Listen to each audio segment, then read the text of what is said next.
Problem क्या है, भ्रमित होने का मतलब क्या है, हम इस देह से आसक्त हो रहे हैं, एक किराए के घर से आसक्त हो रहे हैं, ये भ्रम है। ये है सभी समस्याओं का कारण। जब मुझे इस बात की पूरी अनुभूति हो जाएगी कि जो शरीर मुझे मिला है ये मेरा नहीं है, इससे लगाव रखने का कोई लाभ नहीं है, क्योंकि एक दिन मुझे ये छोड़ना पड़ेगा। इसलिए जब तक है मैं कर्तव्य समझ के अपने कार्य करूंगा, लेकिन मैं इससे आसक्त नहीं होने वाला हूं, क्योंकि मैं भगवान कृष्ण की वाणी को स्वीकार कर चुका हूं। वो बुद्धिमान है, वो इंटेलिजेंट है, वो कर्तव्य तो निभाएगा अपना, लेकिन वो अटैच नहीं होगा। वो बिना आसक्त हुए अनासक्त होकर जो है अपने कर्तव्य को निभाएगा। इसलिए जीवन भर वो क्या रहेगा, संतुष्ट रहेगा। समस्याओं का कारण क्या है, हम लोग आसक्त हो जाते हैं किसी वस्तु से, किसी व्यक्ति से, किसी स्थान से, किसी देश से, और मोह के कारण, आसक्ति के कारण क्या होता है, सुख दुख, लाभ हानि, सर्दी गर्मी का हमें सामना करना पड़ता है। इसी को इल्यूजन कहते हैं, इसी को भ्रम कहते हैं। तो इसलिए इन बातों को बड़ा अच्छा समझना है।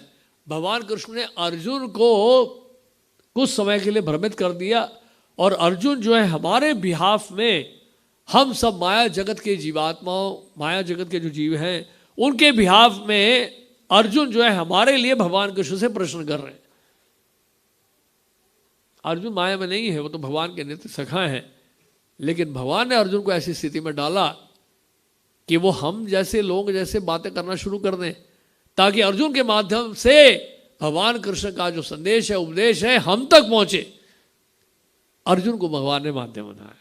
भक्तोसी में सखा चेती रहस्य भी है तद उत्तमम।